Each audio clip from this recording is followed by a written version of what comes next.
మనం ఒక వింత ప్రపంచంలో బతుకుతున్నాం. ఒకవైపు ఆకాశాన్ని తాకే భవనాలు, మరోవైపు ఆకాశమే కప్పుగా బతికే మనుషులు. మనం అనుకుంటాం కష్టపడితే ఎవరైనా ధనవంతులవ్వచ్చని. కానీ నిజం అది కాదు. ఒక వ్యక్తి ఎంత వేగంగా పరిగెత్తినా అతను పరిగెత్తే దారిలో ముళ్ల కంచెలు ఉంటే, వెనకాలే స్మూత్ రోడ్డు మీద కారులో వచ్చే వ్యక్తిని అతను ఎప్పటికీ అందుకోలేడు.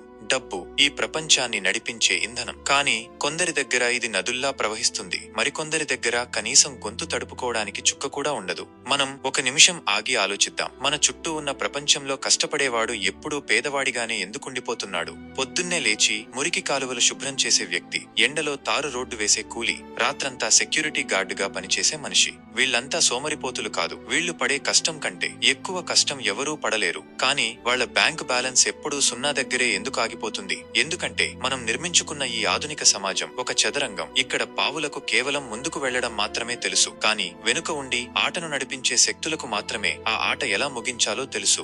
ఈ రోజు ఆ వ్యవస్థ ముసుగును తొలగిద్దాం. మొదటిగా మనం మాట్లాడుకోవాల్సింది the cost of being poor. పేదవాడిగా ఉండటానికి చెల్లించే మూల్యం. ఇది వినడానికి విడ్డూరంగా ఉండొచ్చు, కానీ ధనవంతుడి కంటే పేదవాడే ప్రతి వస్తువుకి ఎక్కువ ఖర్చు చేస్తాడు. ఒక ధనవంతుడు 5 లీటర్ల నూనె డబ్బాను ఒకేసారి కొంటే అతనికి లీటర్ ధర తక్కువ పడుతుంది. కానీ రోజువారీ కూలీ చేసే వ్యక్తి ఒక చిన్న ప్యాకెట్ కొంటాడు. ఆ చిన్న ప్యాకెట్ మీద అతను చెల్లించే ధర ధనవంతుడు లీటర్ మీద చెల్లించే ధర కంటే 20% ఎక్కువ. ఒక ధనవంతుడు హోల్సేల్లో వస్తువులు కొని డబ్బు ఆదా చేయగలడు, కానీ పేదవాడి దగ్గర ఆ వస్తువులను స్టోర్ చేసుకునే స్థలం ఉండదు, ఒకేసారి కొనేంత స్తోమత ఉండదు. దీన్నే పావర్టీ పెనాల్టీ అంటారు. అంటే నీ దగ్గర డబ్బు లేనందుకు సమాజం నీకు వేసే జరిమానా ఇది. రెండవది విద్యా వ్యవస్థ. మనం చదువుని గొప్ప సమానత్వ సాధనం అనుకుంటాం, కానీ ఈ రోజుల్లో విద్య అనేది ఒక వ్యాపారం. ఒక ఉన్నత వర్గాల పిల్లవాడు చదివే ఇంటర్నేషనల్ స్కూల్లో అతనికి నేర్పించేది లీడర్షిప్. అదే ఒక ప్రభుత్వ పాఠశాలలో లేదా చిన్న ప్రైవేట్ స్కూల్లో నేర్పించేది ఒబీడియన్స్, విధేయత.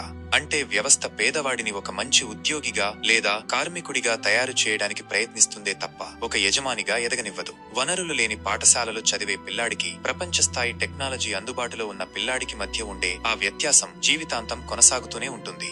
మూడవది అత్యంత భయంకరమైనది క్రెడిట్ అండ్ డెట్, అప్పుల ఊబి. భారతదేశంలో ప్రతి ఏటా లక్షల మంది కుటుంబాలు కేవలం ఒక్క మెడికల్ ఎమర్జెన్సీ వల్ల దారిద్ర్య రేఖకు దిగువకు పడిపోతున్నాయి. ఒక మధ్యతరగతి లేదా పేద కుటుంబంలో ఎవరికైనా క్యాన్సర్ లాంటి పెద్ద జబ్బు వస్తే ఆ కుటుంబం ఆస్తులు అమ్ముకోవాలి లేదా జీవితాంతం తీర్చలేనంత అప్పు చేయాలి. అక్కడ బిల్లులు కట్టడానికి వాళ్ళు చేసే అప్పు వాళ్ళ తర్వాతి తరాన్ని కూడా పేదరికంలోకి నెట్టేస్తుంది. బ్యాంకులు ధనవంతులకు తక్కువ వడ్డీకి కోట్లు అప్పు ఇస్తాయి, కానీ పేదవాడు తన అత్యవసరాల కోసం ఊరిలో వడ్డీ వ్యాపారి దగ్గరో అధిక వడ్డీ వసూలు చేసే యాప్స్ దగ్గరో అప్పు చేస్తాడు. ఆ వడ్డీ కట్టడానికే అతని జీవితం సరిపోతుంది.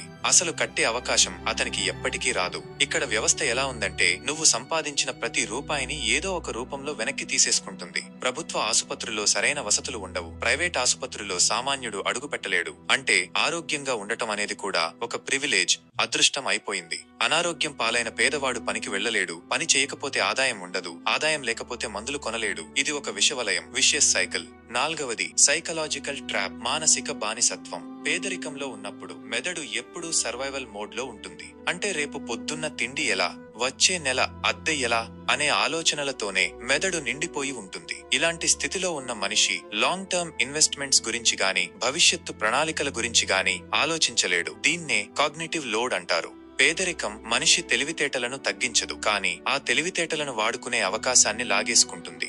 ఐదవ వ్యవస్థ నెట్వర్కింగ్ అండ్ సోషల్ క్యాపిటల్. ధనవంతుల పిల్లలకు చిన్నప్పటి నుంచే పెద్ద పెద్ద కాంటాక్ట్స్ ఉంటాయి. ఒక ఫోన్ కాల్ తో వాళ్ళకి ఇంటర్న్షిప్స్ అవకాశాలు వస్తాయి. కానీ ఒక పేదవాడికి తెలిసిన వాళ్ళందరూ కూడా పేదరికం కోసమో దినసరి కూలీ కోసమో పోరాడే వాళ్లే ఉంటారు. ఇక్కడ ప్రతిభ ఉన్నా సరే ఎవరు తెలుసు అనేదే విజయాన్ని నిర్ణయిస్తుంది. ఆరవది జియోగ్రఫికల్ డిస్అడ్వాంటేజ్. మీరు ఎక్కడ పుట్టారు అనేది మీ ఆదాయాన్ని నిర్ణయిస్తుంది. మురికివాడల్లో లేదా మారుమూల గ్రామాల్లో పుట్టిన పిల్లలకు మంచి గాలి, మంచి నీరు, కనీస సౌకర్యాలు ఉండవు. దీనివల్ల వాళ్ల ఆరోగ్యం దెబ్బతింటుంది. చిన్నతనంలో వచ్చే పోషకాహార లోపం వాళ్ల మెదడు ఎదుగుదలపై ప్రభావం చూపుతుంది. అంటే వాళ్లు పోరాటం మొదలుపెట్టకముందే రేసులో వెనుకబడిపోతున్నారు. మనం తినే ఆహారం మన ఆలోచనలను ప్రభావితం చేస్తుంది. కానీ పేదవాడికి దొరికే ఆహారంలో కేవలం కడుపు నింపే పిండి పదార్థాలు, కార్బోహైడ్రేట్స్ మాత్రమే ఉంటాయి. మాంసకృత్తులు, ప్రోటీన్స్, విటమిన్లు ఉండే ఖరీదైన ఆహారం వాళ్లకు అందదు.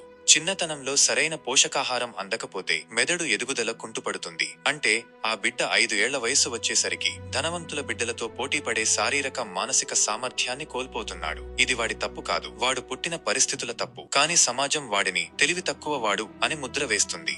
7వది న్యాయ వ్యవస్థ. చట్టం అందరికీ సమానం అని పుస్తకాల్లో చదువుకుంటాం. కానీ కోర్టు మెట్లు ఎక్కిన ఎవరినైనా అడగండి, న్యాయం ఎంత ఖరీదైనదో చెబుతారు. ఒక పెద్ద కార్పొరేట్ కంపెనీ తప్పు చేస్తే టాప్ లాయర్లను పెట్టుకుని తప్పించుకుంటుంది. కానీ ఒక పేదవాడు చిన్న తప్పు చేసినా లేదా చేయకపోయినా ఏళ్ల తరబడి విచారణ ఖైదీగా జైల్లో మగ్గిపోవాల్సి వస్తుంది. వాడికి బెయిల్ తెచ్చుకోవడానికి డబ్బు ఉండదు, వాడి తరపున వాదించడానికి గట్టి గొంతు ఉండదు. ఇక్కడ న్యాయం అనేది కొనుక్కోగలిగే ఒక వస్తువుగా మారిపోయింది. 8వది మీడియా మరియు మైండ్ సెట్. మీడియా ఎప్పుడు మనకు ఏం చూపిస్తుంది? ఒక పేదవాడు కష్టపడి ఐఏఎస్ అయ్యాడు, లేదా ఒక ఆటో డ్రైవర్ కొడుకు సాఫ్ట్వేర్ ఇంజనీర్ అయ్యాడు. ఇలాంటి కథలు వినడానికి బాగుంటాయి, మనకు స్ఫూర్తినిస్తాయి. కానీ ఇవి 1000లో 1 మాత్రమే. ఈ కథలను హైలైట్ చేయడం వెనుక ఉన్న అసలు ఉద్దేశమేంటో తెలుసా? చూడు, వాడు సాధించాడు కదా, నువ్వు సాధించలేకపోతున్నావంటే తప్పు నీదే అని చెప్పడం. అంటే వ్యవస్థలో ఉన్న లోపాలను కప్పిపుచ్చి వైఫల్యానికి బాధ్యతను వ్యక్తి మీదకు నెట్టేయడం. దీన్నే సర్వైవర్షిప్ బయాస్ అంటారు. ఆ ఒక్కడు గెలిచాడు, సరే, ఓడిపోయిన మిగతా 999 మంది పరిస్థితి ఏంటి?